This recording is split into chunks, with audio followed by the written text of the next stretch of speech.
Welcome back to Principles of Management class. In the last class, we are discussing about like the definition of management, then importance and nature and scope of management. And we also discuss about like what are the skills a manager is required, like technical skill, human skills, and conceptual skills. In today's class, we'll discuss about the levels of management. Management has three levels. One is a top management and middle management and lower level management. At top management, basically they do the executive coaching, change management, leadership, delegation, empowerment, strategic, all these kind of duties and responsibilities that top management have. And the middle management will be involved in like a team building, talent development, performance management, problem solving, these kind of activities. And at the lower level, it is very important because lower level managers like supervisors, foremen, these are the people who come in contact, direct contact with the staff members. So they're more they like they deal with the technical issues or aspects of the staffs or subordinates working under them.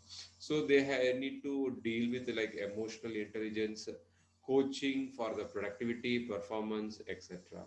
So this is like overview. We now see in details. We start with the top level management.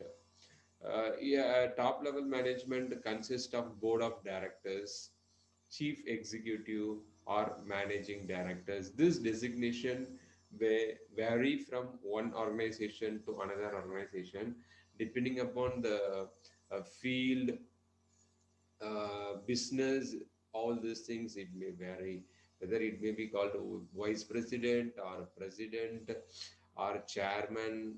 So all this comprises of top management. The top management is the ultimate source of authority, and it manages goals and policies for the enterprises. So their ultimate authority means the decision taken them by them is the final one. Okay, there is no change in that. So the managers and staff members working under these people, they have to follow the orders and rules and policies implemented by this top management. It devotes more time on planning and coordinating functions. So most of the time, the top management will be busy in deciding the direction of the enterprise or organizations. They are the one who plan, okay, how they want their enterprises to be in say 5 years or 10 years direction. In otherwise, they are the one who come up with the vision, mission, values for an organization. So based on the vision mission, they formulate the strategies. So initially, these strategies are done at the top management level. Okay, after that, at that it goes to the departmental level, which will be handled by the middle level managers. So the role of top management can be summarized as follows. Top management lays foundation, the objectives and broad policies of the enterprises. As we mentioned earlier, they are the one who come up with the objectives and policies, and then it will be implemented by the people at the middle level. It issues necessary instructions for preparation of department budget, procedures and schedules, etc. So based on their strategies and all those things, that's the starting point for any process and procedures. So based on that, the resources are allocated at the departmental level. So for resources allocation, it includes the budget. That's very important. Without finance, I mean, nothing can be implemented. So starting from the budget, then they will come up with the procedures. Procedures will have a proper standard one, which we call standard operating procedures, and then based on that they come up with a scheduled routine, etc. It prepares strategic plans and policies for the enterprises. So based on their vision, mission, and the available resources. Okay, they come up with the strategic plan. As you would have known, that strategic plans are usually a long-term plan which clears clear direction how they want their organization to be in like 5 years, where they want to be, how in which business they want to operate, who their target customers are. So all these things are detailed in the strategic plan. Based on that, they will come up with the organizational structure and policies for the day-to-day operations. It appoints the executive for middle level and departmental managers. So, as you know, the middle level managers consist of departmental heads also. So, if these departmental heads are HODs are appointed by this top management. It controls and coordinates the activities of all departments. So, all the departments are monitored, controlled, and directed by the top management. It is also responsible for maintaining a contact with the outside world. So these are the people who have periodical and regular contact with the outside world, which includes stakeholders, uh, medias, monitoring agencies, government agencies, NGOs. So these kind of stakeholders, they have constant, touch with this outside world. It provides guidance and directions. So basically, since the top management are the people who come up with the strategy, policy, and all those kind of things, they based on they derive the guidance and direction for how the organization has to be. The top management is also responsible towards the shareholders for the performance of the enterprises. So shareholders, okay, people who are having are people who have invested money in the organization. Okay, they are called shareholders. So for the financial well-being of the organization, so the top management people are responsible. And the performance here includes the financial performance. By end of the day, what matter is how financially a organization is built, because people have invested money, so they have the rights to know how financially the organization is doing.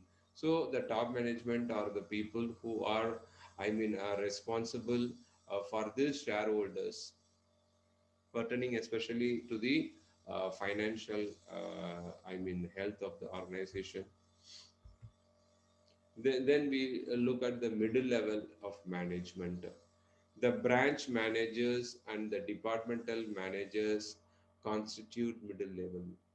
They are responsible to the top management for the functioning of their department.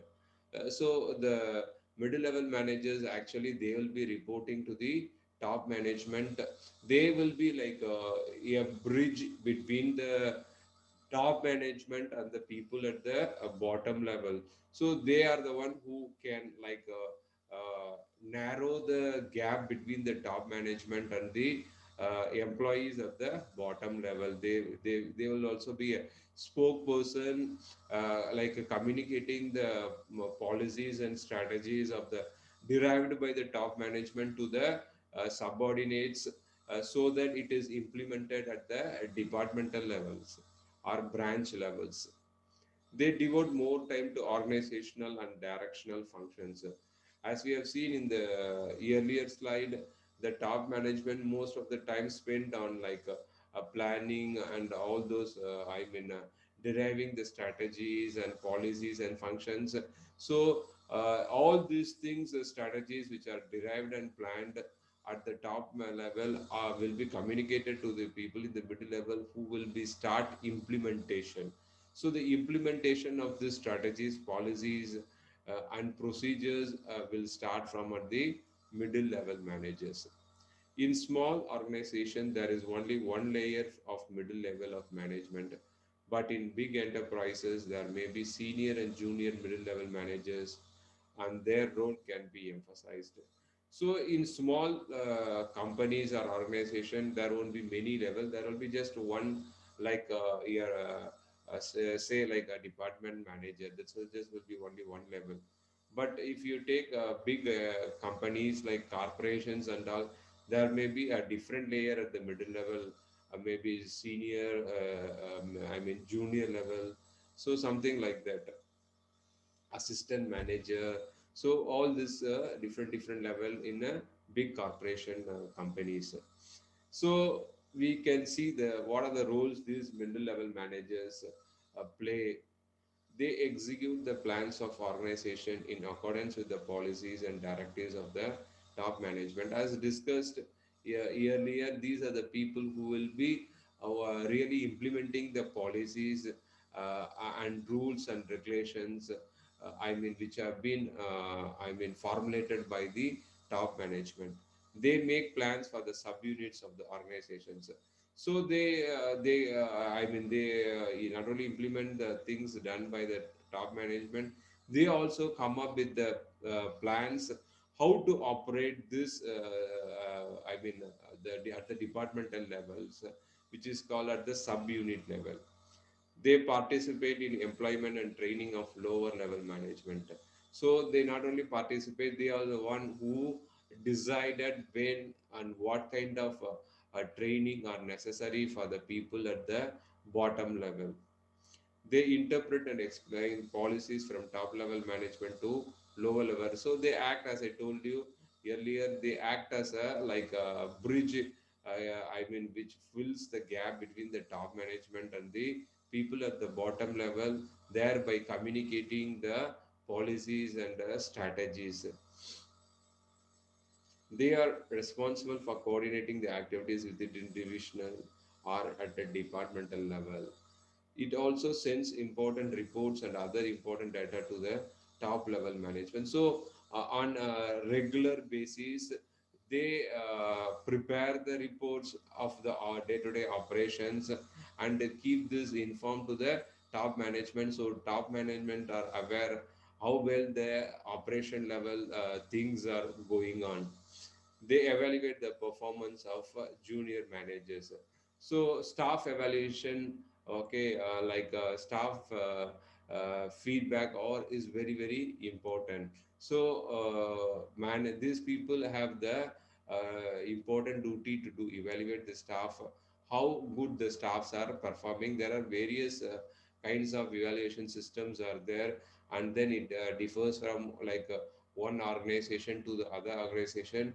Usually evaluations are done by the like middle level managers for their subordinates on regular basis. Usually these evaluations are done quarterly, which will be very efficient. But some organization they do the evaluation like say every 6 months or 1 year, but that might not be that much effective. It is better at least they do like every 3 months, that is a quarterly, which we can cover throughout the year the performance of the staff. Otherwise, if the managers at the middle level do like once in a year, especially they do at the time of increment and all those things, this may become biased because staff know they do the evaluation at one particular time of the year, so they try to put best performance during the time of that evaluation. So once the evaluation is done, and then I mean their performance may go down. Okay, so this will won't be very much effective. So the better way or the best way to do the evaluation is like every 3 months, so that staff performance throughout the year will be at the optimum level, and productivity also will be at optimum level. They also are responsible for inspiring lower level managers towards better performance. So, not only evaluation, actually, even evaluation is an motivational tool. Okay, so at the middle level managers, their important task is to motivate their staff through various means. Motivation can be done through like just a pat on the back of the staff saying, "Hey, you have done a good job." That can be a simple motivation, and it can be a certificate or something which says that they appreciate the good job, something like that, are recommending the staff for the best employee of the year or the department. So these kind of motivation will help the staff to, to perform in a very good manner. So this will reinforce their a good productive attitude, and try to maintain this throughout the year. Okay, so the one of the important duty of the mid level managers are to motivate the staff working under them. Then we look at the lower level of management. Lower level is also known as supervisory or operatory of management. It consists of supervisors, foremen, section officers, superintendent, etc. So what happens? These are the people who directly work with the employees at the bottom level. So they should be more technically knowledge, as they're for supervising all the technical aspects of the employees. They are concerned with the direction and controlling function of management. Their activities includes like assigning of job and tasks to the various workers for day-to-day operation. This actually they guide and instruct workers for day-to-day activities. So these supervisors or foremen, all the managers at the lower level, they should be thoroughly knowledgeable about the technical aspect. They are responsible for quality as well as quantity of the production. So they directly supervise the production of the day-to-day operations in terms of the quantity produced and also the quality as well. They also entrusted with the responsibility of maintaining good relation in the organization. So there might be clashes among the employees in course of operation. So these people are not only in charge of the productivity aspect, but also the smooth relationship among the employees. They communicate worker problems, suggestions, and recommendatory appeal, etc., to the higher level, and higher level goals and objectives to the worker levels. So, as we know, the information flows from the top management to bottom level through communication. So, the any kind of information like the new policies or strategies, all those things when communicated, these are the people who look at it in a very simple manner and explain to the employees working under them. That's a one kind of communication. The other kind of communication is in the form of feedback. The problems to faced by the workers at the bottom level, okay, and then issues they are having, or if they require any new machineries or any other resources, all these things are communicated through this lower level managers, and it flows from the lower management to the top management. So where from the top management, usually all this vision mission strategies are communicated, instructions are given. From the bottom level, it all this kind of communication is in sorts of a problem they are facing, if any machines are required, or feedback to improve the operation and all those things, it force level. So for a well-being of an organization, the flow of communication should be a two-way, from top to bottom and bottom to top. They help to solve the grievances of the workers. Okay, so they since they are day-to-day operations, they are monitoring the workers. So any issues they are facing, they need to solve all these issues so that the operation is going on smoothly. They supervise and guide the subordinates. So that's why we have seen like they are like emotional one. Okay, so that the work is not affected. They are responsible for providing training to the workers, especially in terms of technical aspect. These supervisors are considered to be more experienced and knowledgeable and having the right attitude. They arrange necessary material, machines, tools, etc. for getting the things done. That's they arrange all the resources, including machine, materials, money, so that the day-to-day operation is going on smoothly. They prepare periodical reports about the performance of the worker on regular basis, daily or weekly or monthly. They prepare the progress, periodical progress of their employees and submit to the middle level managers, who in turn submit to the top level. They ensure discipline in the enterprises, very important, since it's an I mean, they deal with the workers. There may be any issues with the, worker behavior, so they need to maintain a strict discipline and take a necessary disciplinary action wherever unnecessary. In They lies with the HR department in doing this. They motivate the workers, as we've seen. These are the people, like workers, when they do the job repeatedly, the same thing, and again, they may get bored or frustrated. So they expect some kind of extrinsic motivation, which should be coming. Extrinsic motivation should be coming from outside. So these people, on a regular basis, they motivate the workers and keep them happy and satisfied. They are the image builders of the enterprise, because they are in direct contact with the workers. These are the people who are, like, say, first line employees, who usually meet the guest, or the customers and all those things.